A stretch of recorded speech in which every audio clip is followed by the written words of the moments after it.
Aujourd'hui, nous allons voir ensemble, mes bien-aimés, réflexion sur le ou les canons bibliques partie 1. Pourquoi c'est important? Parce que je me suis toujours posé la question, qui a déterminé que tel livre doit être dans un canon et l'autre non? Qui était là le jour qu'ils ont fait ensemble, ou qu'ils se sont réunis pour dire que, bon voilà, ce livre-là, on va le prendre, celui-là, non. Alors qui? Parce que beaucoup disent que c'est le Créateur qui a déterminé cela. Beaucoup disent c'est l'Église catholique. Ben, nous devons faire des recherches pour savoir de quoi nous parlons, parce que c'est très très important. Et comme j'ai toujours l'habitude de faire, c'est de prier.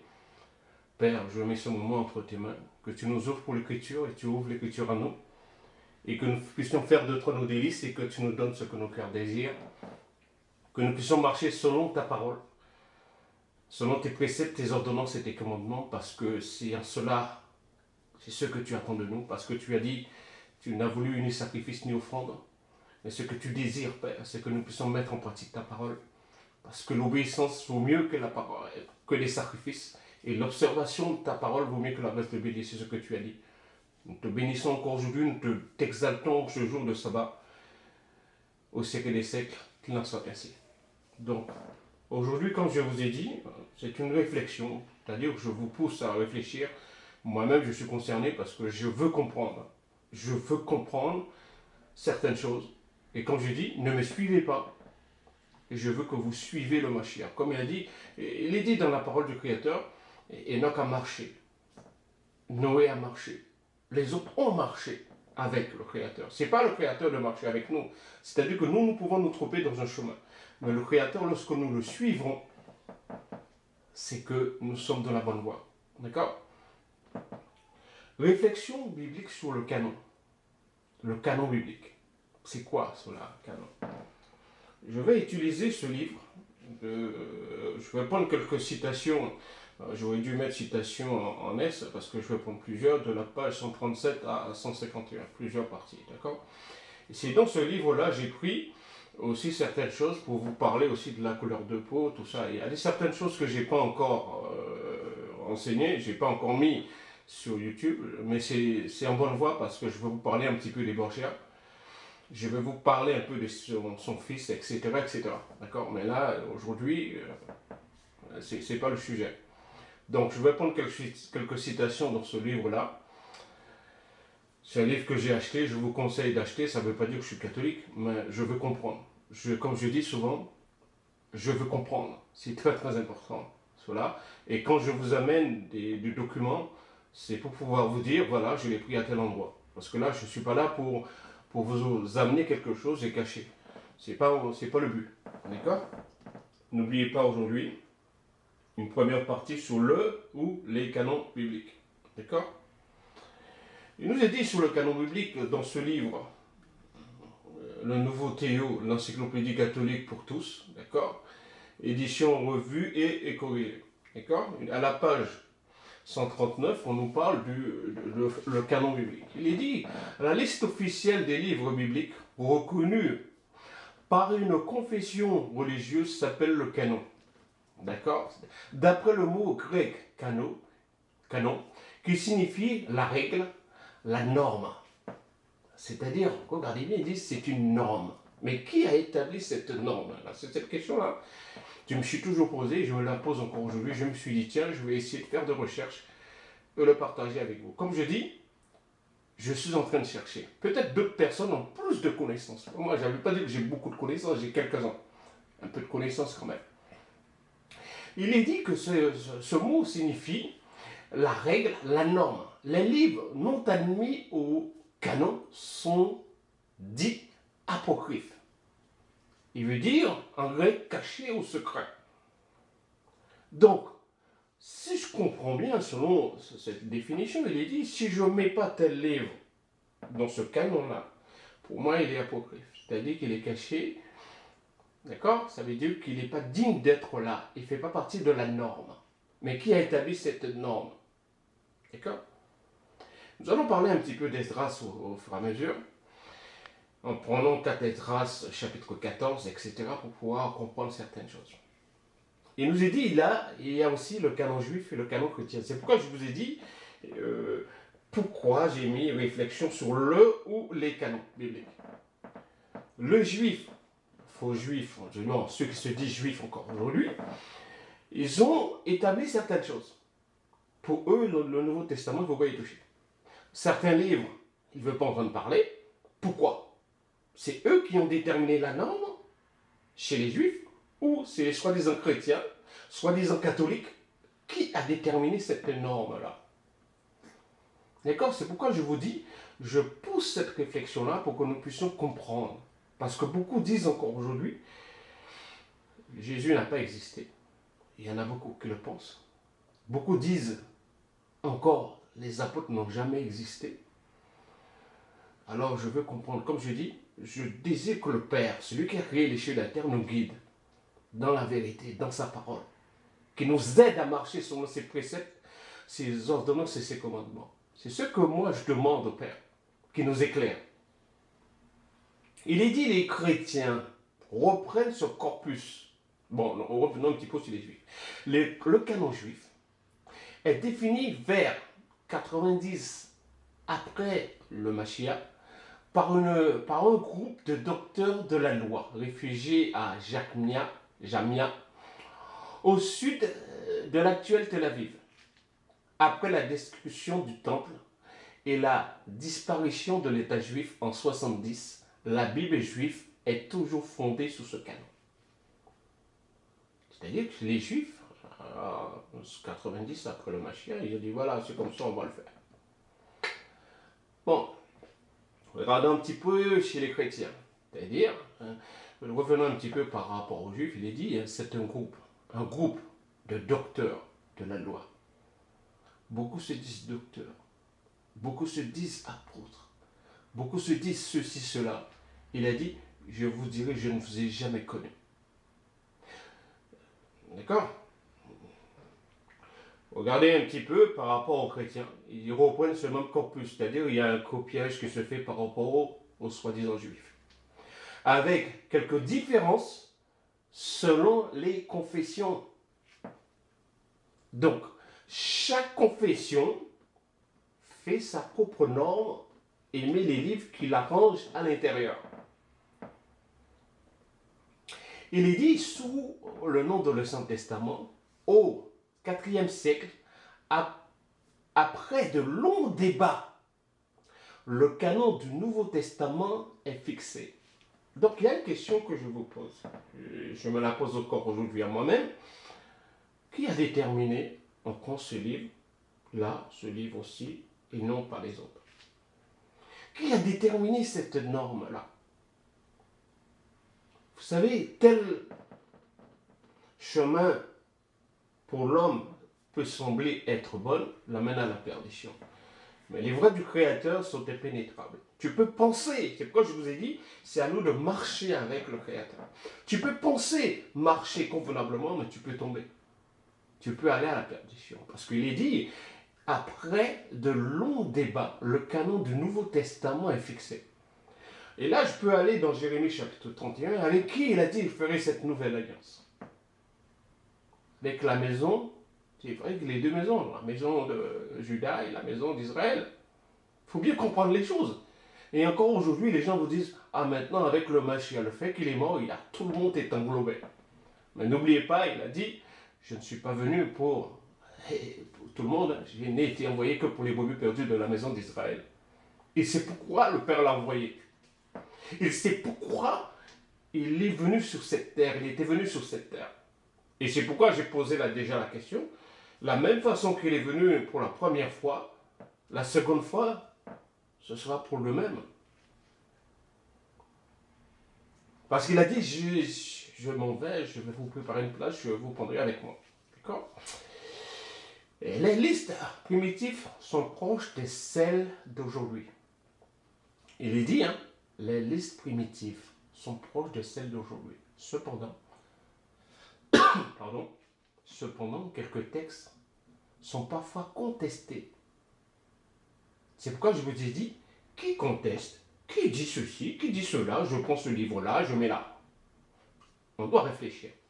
Il lui dit l'Épître aux Hébreux, les deux lettres de Pierre, la lettre de Jacques et l'Apocalypse. C'est-à-dire ces livres-là sont protestés. L'Église, qui dit bien, l'Église catholique reçoit comme canonique les livres de l'Ancien Testament et les livres du Nouveau Testament.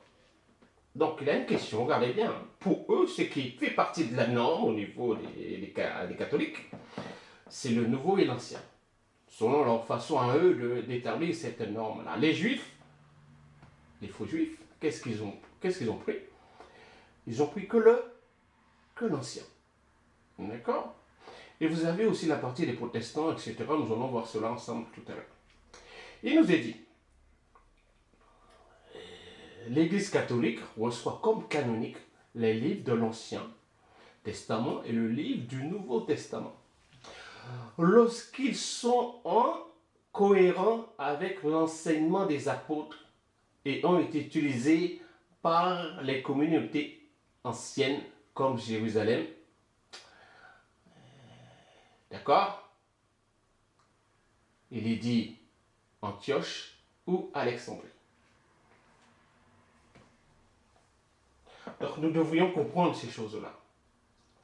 L'enseignement des apôtres. D'accord? Donc il y a une question que je vous pose qui est aussi valable pour moi encore aujourd'hui. Les apôtres et les Mashiach, ils ont enseigné à partir de quoi? Si il nous a donné un exemple, le Mashiach tel qu'il est écrit, nous aussi nous devons faire pareil, c'est-à-dire enseigner à partir de l'Ancien Testament.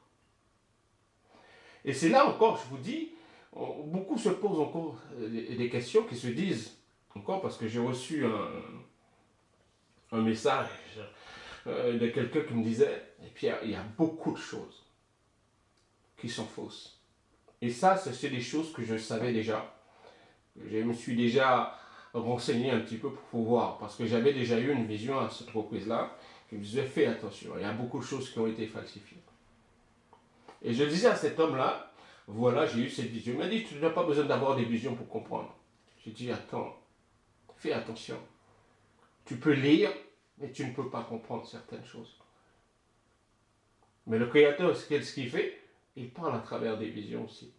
Et nous devons faire très très attention. C'était une petite parenthèse. Il est dit après le Concile de Trente. D'accord?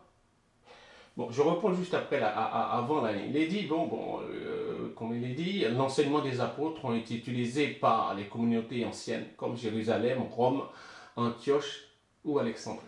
D'accord?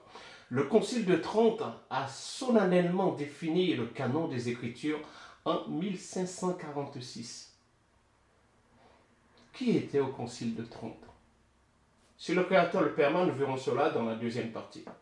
En s'appuyant sur l'enseignement des conciles locaux d'Hippone en 393 et de Carthage en 387 et 419, sur la terre d'Innocent, premier à Saint-Exupère en 405 et sur les déclarations du Concile de Florence en 1442. Alors, mes bien-aimés, regardez bien, qui était là? C'est pourquoi je vous dis, faites des recherches de votre côté. Vous avez ici, dans ce que je suis en train de vous montrer, je l'ai pris dans ce livre, la page 139, vous avez le canon juif, le canon chrétien. Et pourtant, pourquoi dans le canon chrétien, il y a tant de choses? Il y en a plus que par rapport aux juifs. C'est pourquoi je vous dis, pour eux, ils ont déterminé une norme. Dans le 4e siècle, les chrétiens, j'ai mis entre parenthèses, emploient le terme de canon. Deux mots grecs qui signifient un bâton pour mesurer, puis, au sens figuré, une règle. Pour désigner la liste des textes reconnus. Par qui? Qui a reconnu ces textes comme faisant autorité dans l'Église comme règle de foi et de vie? Qui a déterminé cela? Qui a déterminé cela?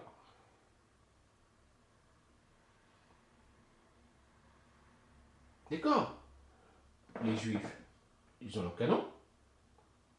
Les chrétiens, dans le chrétien, je mets les protestants, toute la panoplie qui va avec les protestants, vous avez les baptistes, les évangéliques, etc. etc. D'accord? Continuons un petit peu. Je prends Josué chapitre 1, verset 8. Que ce livre de la loi ne s'éloigne point de ta bouche, Médite-le jour et nuit pour agir fidèlement selon tout ce qui y est écrit. Tout ce qui y est écrit. Donc, si je viens aujourd'hui, je dis, bon, ce livre-là, il ne doit pas faire partie, tout ce livre-là, il ne doit pas être parti. Qui suis-je pour déterminer cela? Parce qu'il est bien dit, regardez le livre de Josué, au chapitre 1, verset 8, il dit, médite le jour et nuit, pour agir fidèlement selon tout ce qui est écrit. Donc, si certains livres, je le dis, qui sont cachés, sont apocryphes, c'est-à-dire qu'ils ne sont pas dignes d'être dans la norme, alors que c'est la parole du Créateur, je fais comment? Donc, je n'agis pas fidèlement si je les mets à l'écart.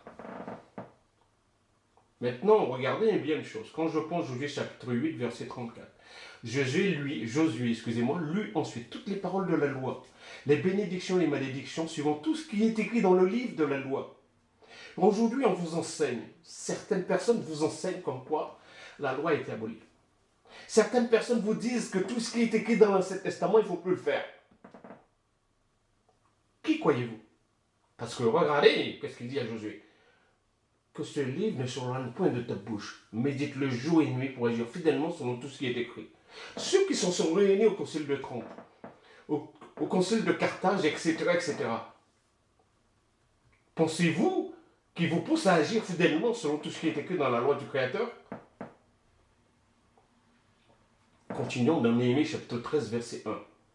Dans ce temps, on lut en présence du peuple dans le livre de Moïse. Le livre appartient-il à Moïse? Qui c'est qui lui a donné? Et on y trouva écrit que l'Ammonite et le Moabite ne devaient jamais entrer dans l'assemblée du royaume du Créateur.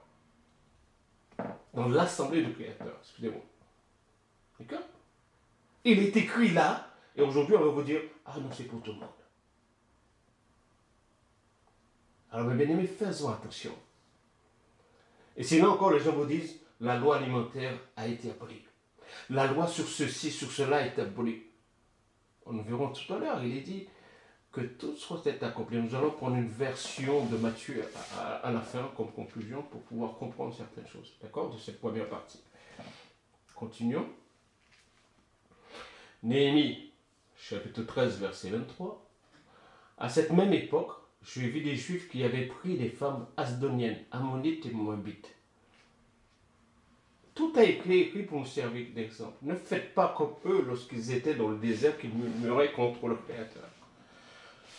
Si tout a été écrit, si tout ce que nous devons lire, nous devons méditer pour pouvoir faire ce que le Créateur attend de nous, d'accord, pour agir fidèlement selon tout ce qui est écrit. Si on dit aujourd'hui tel livre, exemple, si je sors Isaïe, si je sors Esther, si je sors ceci, cela, etc. Je suis des exemples que je vous cite. Alors je veux comprendre, mes bien-aimés. Je veux comprendre. Comme il est dit ici,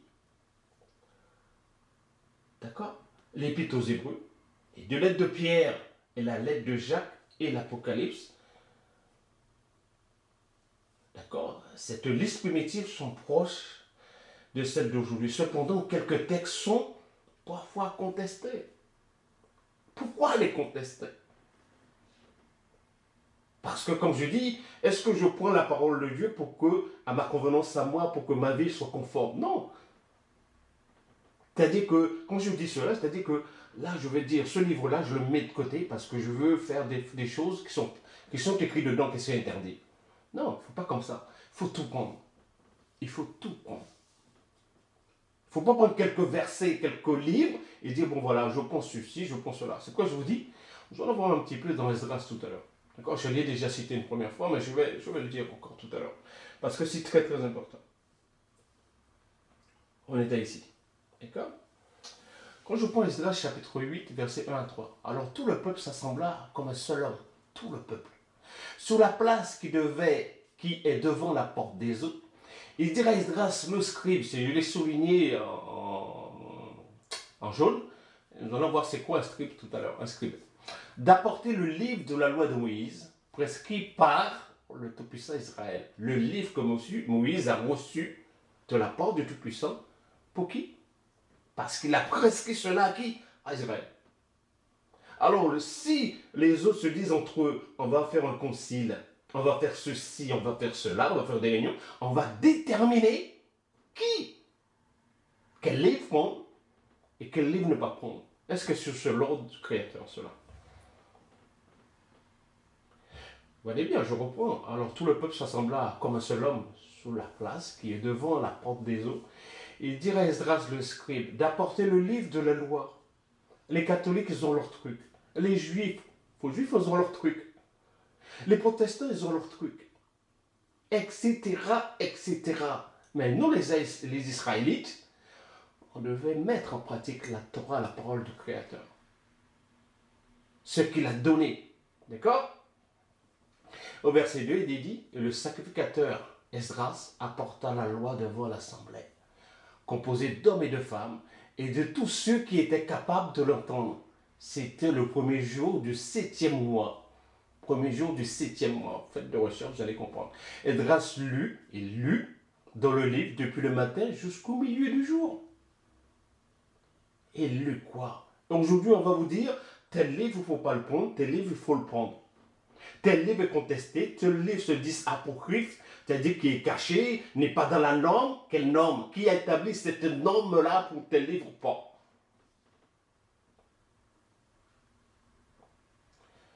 Esdras chapitre 8, verset 13-14. Le second jour, les chefs de famille et de tout le peuple, les sacrificateurs et les lévites s'assemblèrent auprès d'Esdras le scribe pour entendre l'explication des paroles de la loi. Qui c'est qui peut nous enseigner aujourd'hui? Pourquoi je vous dis, je fais des partages parce que je suis en train de chercher et je vous pousse à chercher. Ne me suivez pas, mais c'est à nous de marcher avec le Créateur. Comme je dis, il y a beaucoup de gens qui disent, ah, c'est à Dieu de marcher avec eux. Et je répète encore, comme je l'ai toujours dit, c'est à nous de rentrer dans le plan du Créateur et non le Créateur à rentrer dans notre plan. Beaucoup utilisent la parole du Créateur pour subvenir à leurs besoins, pour être un peu dans la norme, entre guillemets. Il y en a même qui vous disent tant de choses. Malheur à l'homme qui se confie en l'homme, etc., etc. Cela, si le Créateur le permet. J'ai déjà commencé un petit enseignement dessus, je reviendrai dessus un petit peu. D'accord? Il lut devant le peuple la parole. Et après, ils se sont assemblés auprès d'Esdras, le scribe, pour entendre l'explication des paroles de la loi. Ce n'est pas tout le monde qui reçoit cette explication. Vous savez, lorsque Joseph était en Égypte, qui c'est qui lui a donné l'interprétation des songes? Ce n'est pas venu de lui-même, c'est le Créateur qui donne.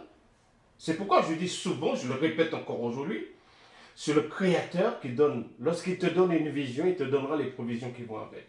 Lorsque vous voyez les pasteurs qui demandent, entre guillemets, je dis pasteur entre guillemets, parce qu'il faut faire très attention à ça, pasteurs, prophètes, etc., entre guillemets, qui se disent qu'ils ont été envoyés par le Créateur et sans cesse vous demandent de l'argent, normalement, écoutez-moi bien, il doit subvenir à vos besoins. Élie a été envoyé, il subvenait à ses besoins. Le Mashiach, d'accord, et tous les prophètes, il les a toujours soutenus. Alors, lorsqu'il donne une vision, il donnera aussi les provisions qui vont avec. Il a dit, il ne faut pas craindre qui que ce soit. D'accord? Maintenant, définition de scribe. En Égypte ancienne, un personnage important d'une administration chargée de la rédaction des divers textes.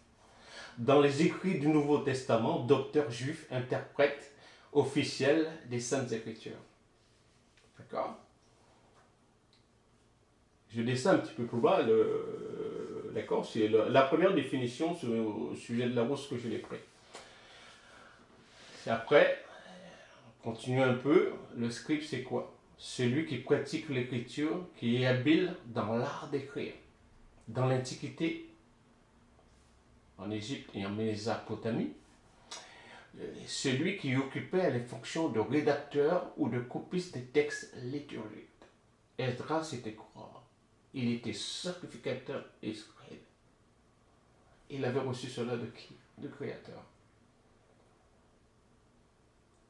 Esdras est l'ancêtre des scribes. D'accord?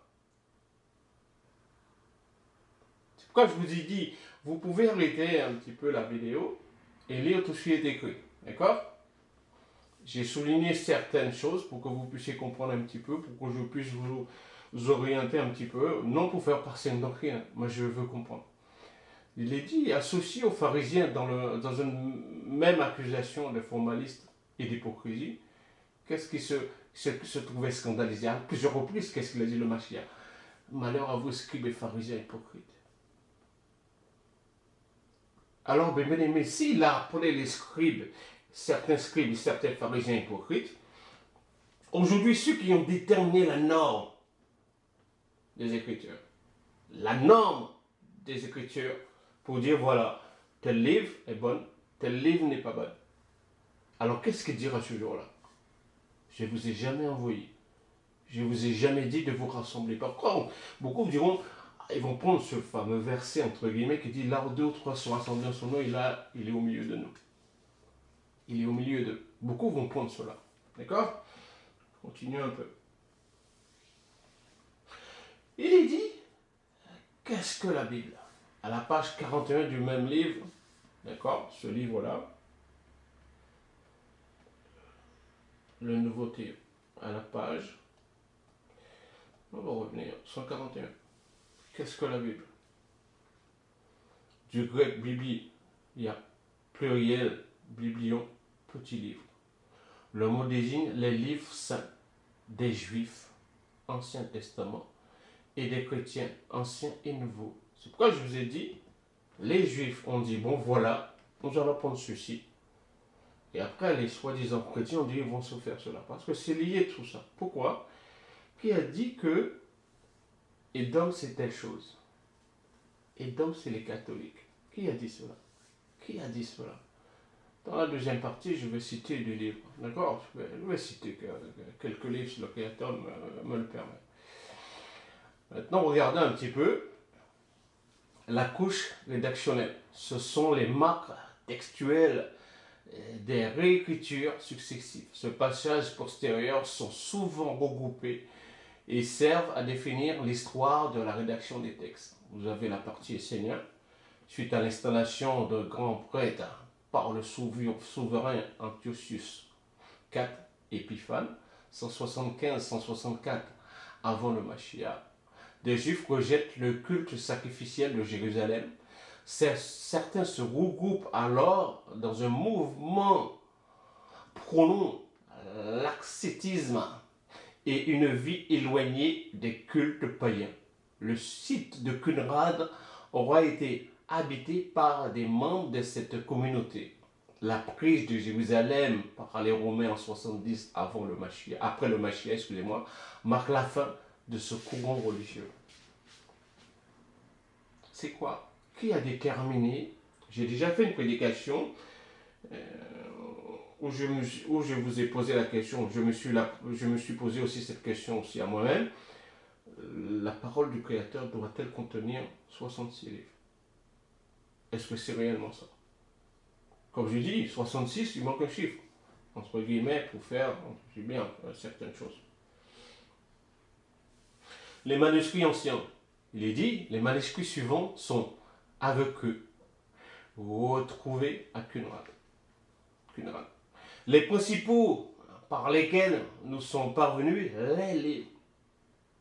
Nous sommes parvenus, les livres. Et qui a déterminé que tel livre doit faire partie d'un canon, d'une norme? Qui? Vous avez, pour l'Ancien Testament, Chester Beatty, Bommer, Vaticanus, Sinaï Titus, Alexandrinus.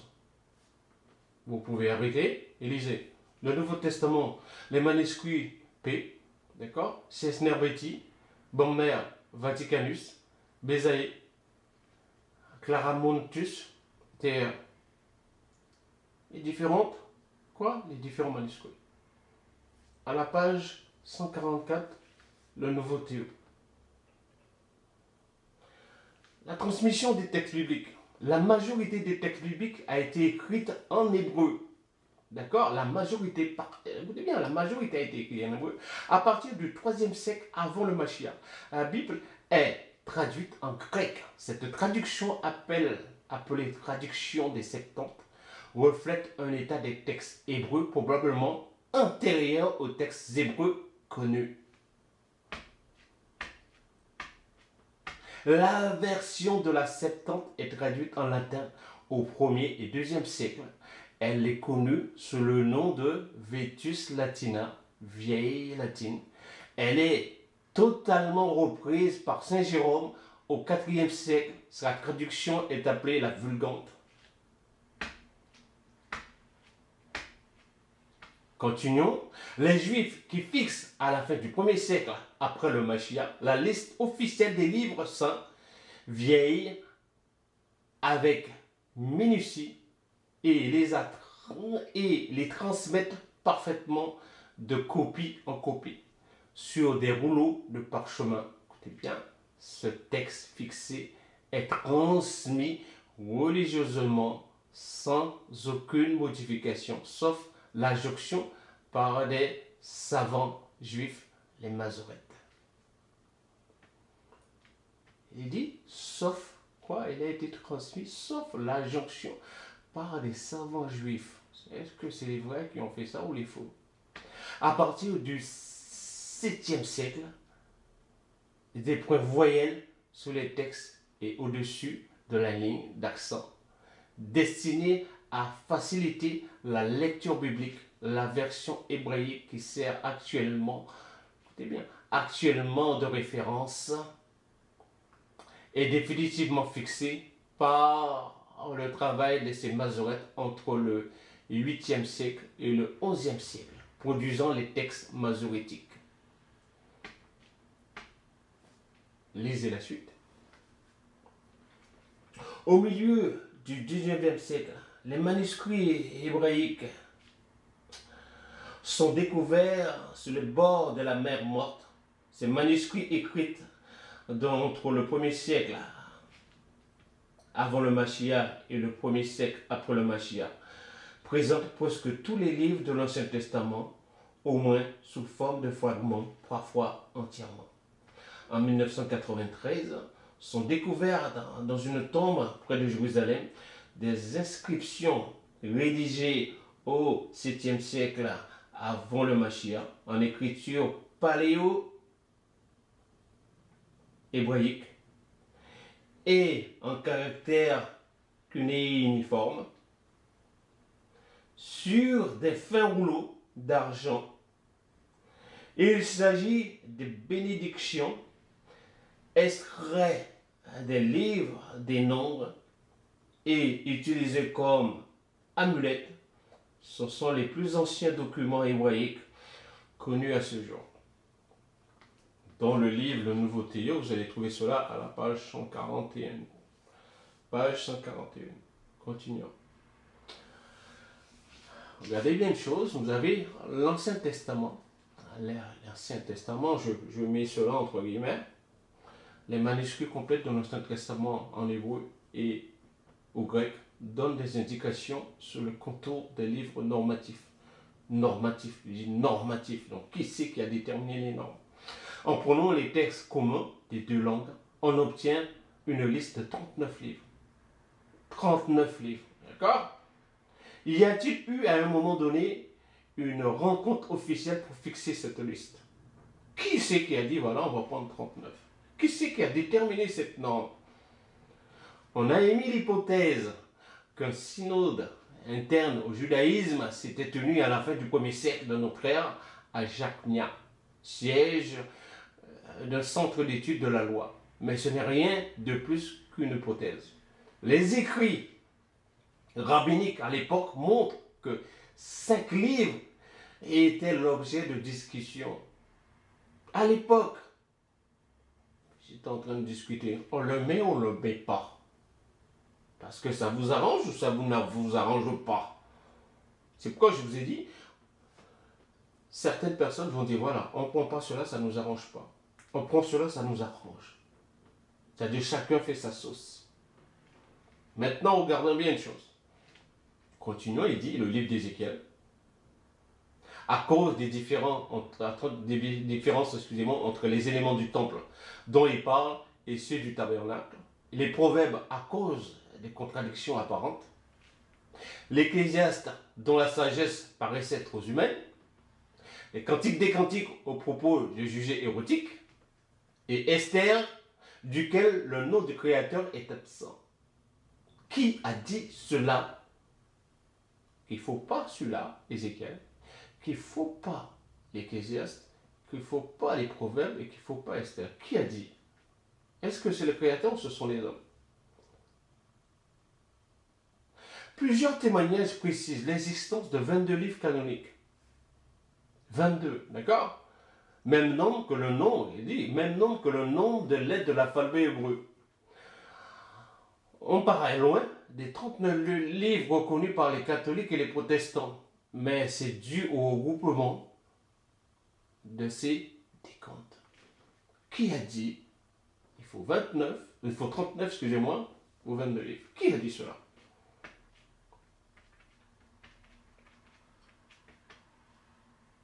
D'accord? Ils disent après, des livres actuellement séparés, les 12 petits prophètes. Ensemble, les livres doubles de Samuel et des rois et des chroniques, ou encore Jérémie et Lamentations. Et les Lamentations. Le prologue de Siracide au IIe siècle avant le Mashiach mentionne déjà la division tripartite dans l'Ancien Testament, loi, prophète, écrit. Une question que je vous pose. Pensez-vous qu'aujourd'hui nous avons la Bible, entre guillemets, je dis bien la Bible, avec quoi? Les versets. Versets 1, 30, 40, etc. D'accord? Selon les chapitres, etc. Pensez-vous au temps du Mashiach, même au temps Moïse, lorsque Moïse a eu le livre, il y avait des versets. Pensez-vous cela? Esdras veut dire quoi? Secours. Scribe, qui en sa qualité de descendant du sacrificateur Zéria, dont il est parlé dans 2 Rois chapitre 25, verset 18, était aussi sacrificateur, se trouvait à la tête de la seconde colonie qui revint en Judée, la 7e année du règne d'Artaxerxès, roi de Perse. Par zèle pour la gloire du Créateur et pour amour pour son peuple, il travailla pendant de longues années à la restauration temporelle et spirituelle du peuple et de la nationalité juive, d'abord seul, puis conjointement avec Néhémie. C'est lui qui est l'auteur du livre qui se trouve sous son nom dans l'Ancien Testament. Mais, écoutez bien, mais le 3e et la 4e livre de ce même Esdras, qui font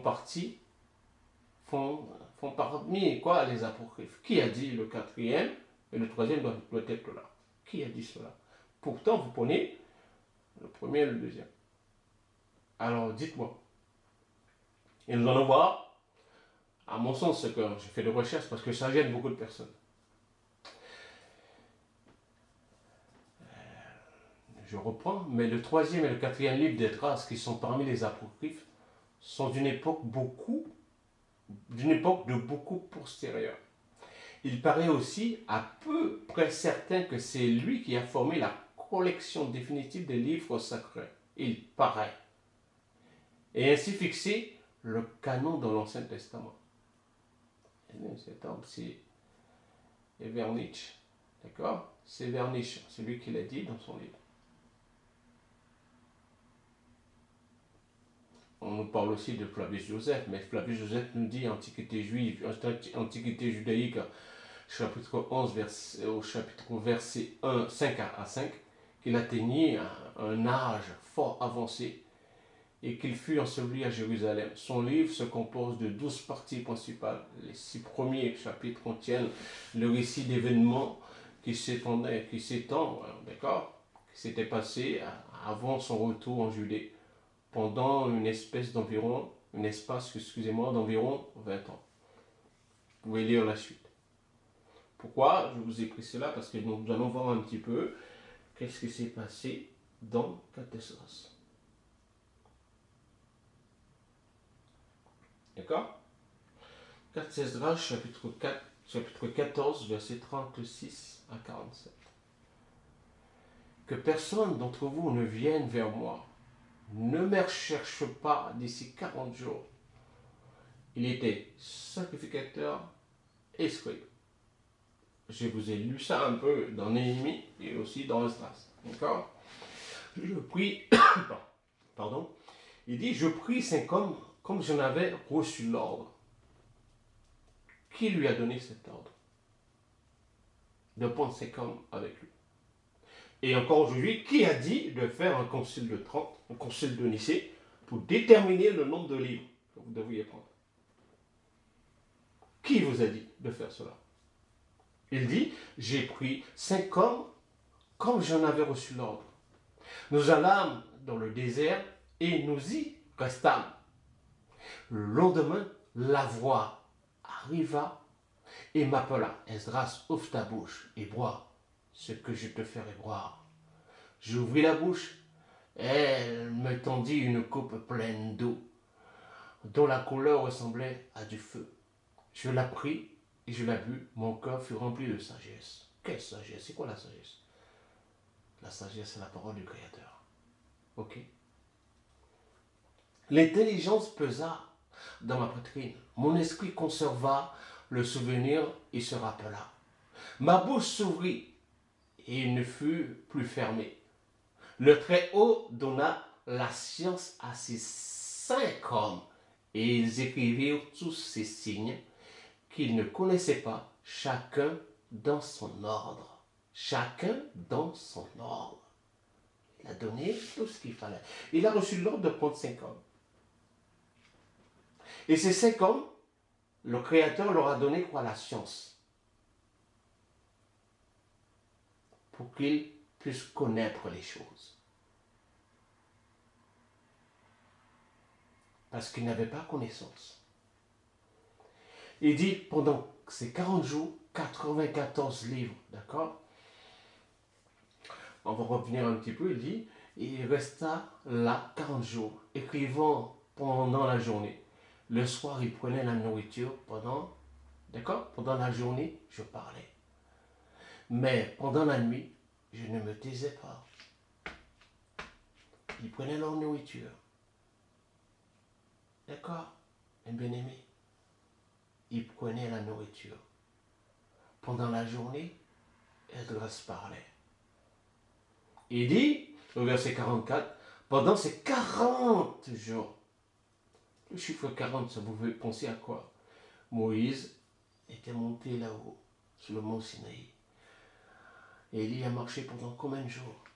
Eh bien, aimé, pensez un petit peu, ok? 94 livres furent écrits. D'accord? Quand ces 40 jours furent passés, le Très-Haut me parla ainsi. Ce que vous avez écrit, d'abord, fais-le connaître. Et que celui qui est digne, comme celui qui n'en est pas digne, le lise. Ce que vous avez écrit, d'abord, fais-le connaître. Alors aujourd'hui, au temps d'Esdras, combien de livres qu'il y en avait? Il y en avait 94. Aujourd'hui, les livres que vous avez aujourd'hui, il y en a combien de livres? Et il y a une question que je vous pose encore aujourd'hui, au temps d'Esdras, y avait-il déjà le nouveau, entre guillemets, testament?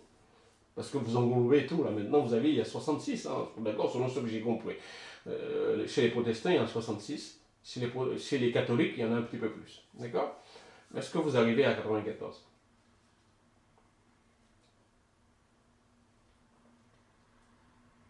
D'accord? Il dit après au verset 46, ceci garde-le pour le donner aux sages du peuple. On y trouve la lampe de lumière. On y trouve la lampe de lumière, la source de la sagesse, la source de la parole du Créateur et une science comme un fleuve. J'agis ainsi la 4e année des semaines d'année. D'accord? Etc. Il fut appelé l'écrivain de la sagesse du Très-Haut dans les siècles des siècles. Qu'il en soit ainsi. Qui a été appelé ainsi? L'écrivain de la sagesse, l'écrivain de la parole. Esdras. C'est pourquoi ici, on nous dit, il paraît aussi à peu près certain que c'est lui qui a formé la collection définitive des livres sacrés. Il fit fixer le canon de l'Ancien. Eh bien, lorsque je viens ici, le Créateur lui a dit qu'est-ce qu'il fallait faire. Et je viens ici, je vous ai fait quelque chose un petit peu. Quand je prends la traduction économique de la tome, celle qui est écrite ici, je vais les lire tout à l'heure. Je peux les lire tout de suite parce que comme ça vous allez comprendre un petit peu.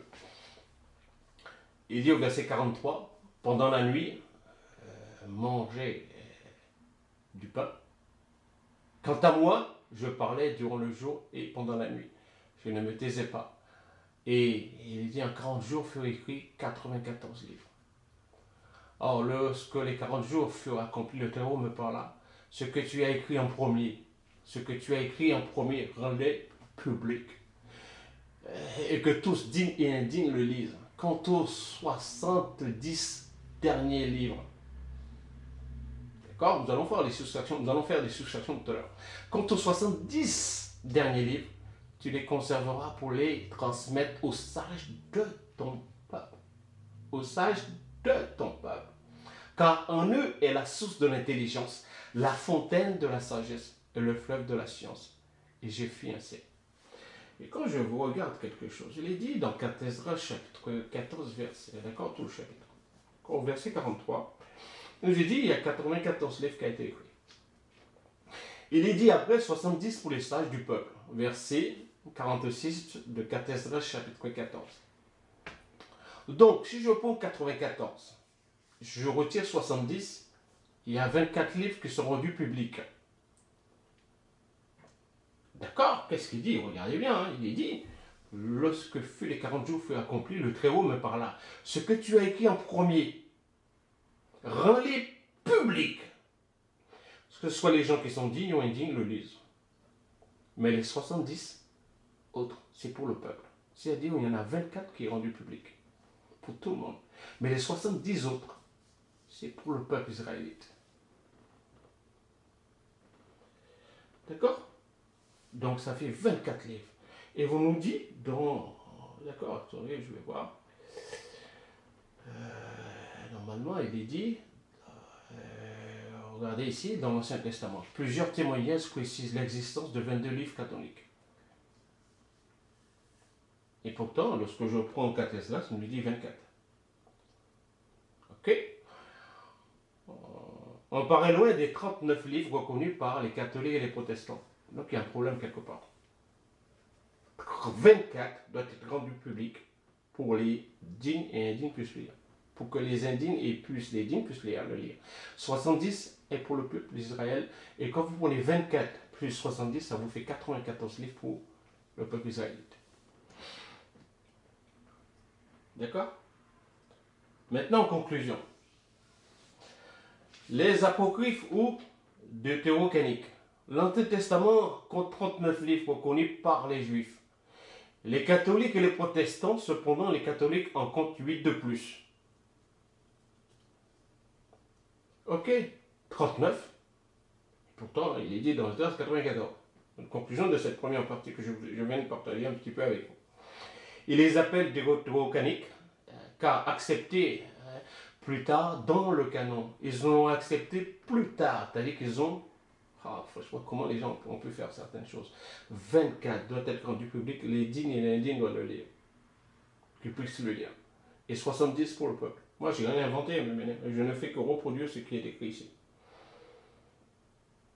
Tu conserveras, écoutez bien, quant aux 70 derniers livres, tu les conserveras pour les transmettre aux sages de ton peuple. Aux sages de ton peuple.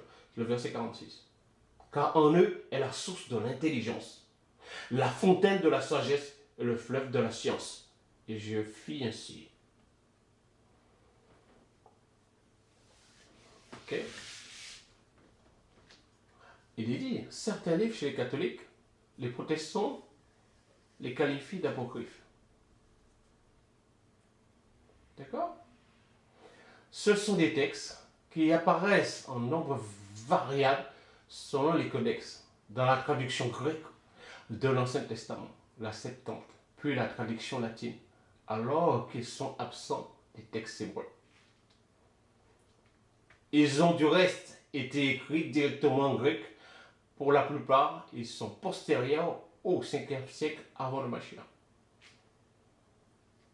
Donc, la liste d'Esdras là, 24 là, ce sont lesquels livres? Comme je vous ai dit, je mettrai en commentaire épinglé le titre, la prédication que j'ai écrite, la Bible doit-elle contenir 66 livres? Vous allez comprendre un petit peu. Comme j'ai dit, je suis en train de chercher, je veux comprendre certaines choses. Je veux comprendre. C'est la quatrième session du Concile de Trente, le 8 avril 1546, qui les a déclarés canoniques. Nous allons voir certains conciles dans la deuxième partie. 100 ans après une première affirmation dans ce sens au Concile de Florence en 1441. Continuons.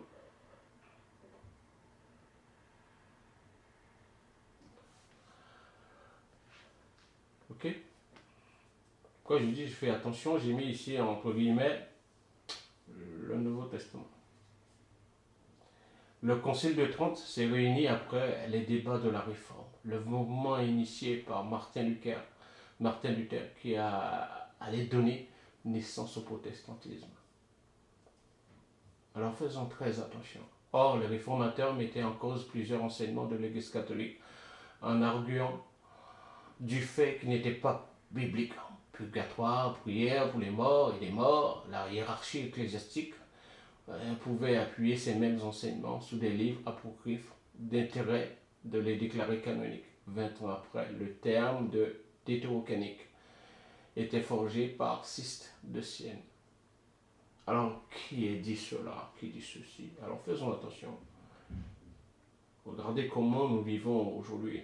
Comment est-ce que notre vie est conforme? Est-ce que ce que nous vivons, nous pouvons dire, c'est bien de faire ça, c'est bien de faire ceci, c'est bien de faire cela ou pas? D'accord? Comme je vous dis, vous pouvez arrêter et vous lisez. Toutefois, j'ai mis cela en jaune, dès le XIIe siècle, on trouve des écrits des pères de l'Église, la reconnaissance de l'autorité des textes présents dans le canon actuel, et les lettres de Paul circulaient déjà en tronc corpus. Qui a dit qu'il faut intégrer les lettres de Paul dans le Nouveau Testament, entre guillemets? Qui a dit cela? Vous avez le concile de Carthage, vous avez le concile de Trente. Qui était là ce jour-là? Comme Jean Calvin le relevait, il n'y a jamais eu de concile œcuménique qui avait défini le canon avant le concile de Trente, déjà mentionné. Qui était là ce jour-là? Qui a déterminé ces choses-là, mon bien-aimé? C'est pourquoi je vous dis, faisons des recherches. Ça fait longtemps que j'ai commencé à faire cette prédication-là, parce qu'il y a beaucoup, vraiment beaucoup, hein, beaucoup de choses que j'ai déjà écrites, mais c'est la fin de cette première partie-là. Si le Créateur le permet, je vais enregistrer, je ne sais pas quand, une deuxième partie. Ésaïe chapitre 55, verset 11, 8 secondes. Ainsi en est-il de ma parole qui sort de ma bouche, et elle ne retourne point à moi sans effet, sans avoir exécuté ma volonté et accompli mes desseins. Lorsqu'il libère une parole, cette parole ne retourne pas à lui sans effet. N'oubliez pas, Esdras a reçu l'ordre de donner 24 livres pour que certaines personnes puissent le lire. D'accord? Ce que tu as écrit en premier rend les publics et que tous les dignes et indignes le lisent. D'accord? Tu le rends public, les gens le lisent, mais les autres, c'était pour le peuple israélien et pour les sages. Ok? Matthieu chapitre 24, verset 34 à 35, la version Sem Tov. Amen. Qu'il en soit ainsi. Je vous ai dit que ne passera point ces générations jusqu'à ce que toutes ces paroles soient accomplies. Et de quelle parole le Mashiach parle-t-il? Du Nouveau, entre guillemets, Testament ou de l'Ancien? Et lorsqu'il parlait le Mashiach, qu'est-ce qu'il citait? Lorsqu'il était dans le peuple, on lui a emmené en rouleau. Il disait quoi? Ce sont des questions que je vous pose encore aujourd'hui. Les gens, ils ont tendance à boire ce que les autres disent. Moi, je vous amène quelque chose, faites des recherches de votre côté. Comme je vous ai dit, cette première partie-là, je viens de le finir. D'accord? Mais il y en a d'autres encore, regardez. On peut continuer encore. Ça, c'est le concile. Définition de concile, c'est quoi un concile? On verra ça si le Créateur le premier le permet dans une deuxième partie. D'accord? Le concile de Trente. D'accord? Ok? C'est quoi je vous dis? On doit comprendre ces choses-là. Tu vois, regardez bien, c'est pourquoi je vous dis, moi, je ne suis pas meilleur que vous. Comme je dis souvent, c'est comme ça que je suis. Je veux être honnête dans tout ce que je fais. Faites des recherches. Ne croyez pas tout ce que tous les hommes vous disent. Beaucoup, ils ont déterminé qu'est-ce qu'ils veulent faire. D'accord? Réflexion sur le ou les canons bibliques. Vous avez les canons juifs, le canon protestant, le canon catholique, canon ceci. C'est là, Bérésina, c'est la catastrophe. Mais le Créateur, il a dit à cela, si tu prends ce que tu as écrit en premier, tu le rends public pour que les indignes et les dignes puissent lire. 70 pour les sages de ton peuple. Alors, mes bien-aimés, cette première partie-là, je viens de la finir. Je viens de le partager avec vous encore aujourd'hui, que le Créateur nous donne la force de marcher selon ses préceptes, ses ordonnances, qui nous aide à faire tout ce qui est bon, et que son nom ne soit pas blasphémé, mes bien-aimés. Vous savez que nous sommes dans un temps, vous avez le coronavirus. Et comme j'avais dit à certaines personnes, lorsque nous avons commencé à prier à la maison, je leur ai dit, vous allez voir, les gens vont prier chez eux. Vous verrez à certains moments que cette histoire des grandes églises là, normalement ça commence à la maison, tu pries chez toi, il a dit ferme la porte dans ta chambre, prie là-dedans à l'intérieur, et le Créateur te le rendra. Ok, c'est ce qu'il a dit. Et je leur ai dit, vous allez voir de plus en plus, en petite communauté, les gens vont se réunir. Les gens maintenant, ils cherchent les méga églises, entre guillemets. C'est pas parce que quelque chose est grand que le Créateur est là. Il a dit, si vous voulez être grand, soyez serviteurs. Aujourd'hui, les gens veulent que les gens les servent. D'accord? C'est la fin de cette première partie que le Créateur nous aide à marcher selon ses préceptes, ses ordonnances et ses commandements. Parce que je sais qu'il nous aime. Je sais cela. Et je le crois même qu'il va nous préserver de tout mal. Qu'il guérira celui qui est malade, qui relèvera celui qui est tombé. Et qui donne la repentance, un esprit de repentance à celui qu'il a choisi. Père, sois loué encore, sois exalté au nom de ton Fils le Mashiach, qu'il en soit ainsi.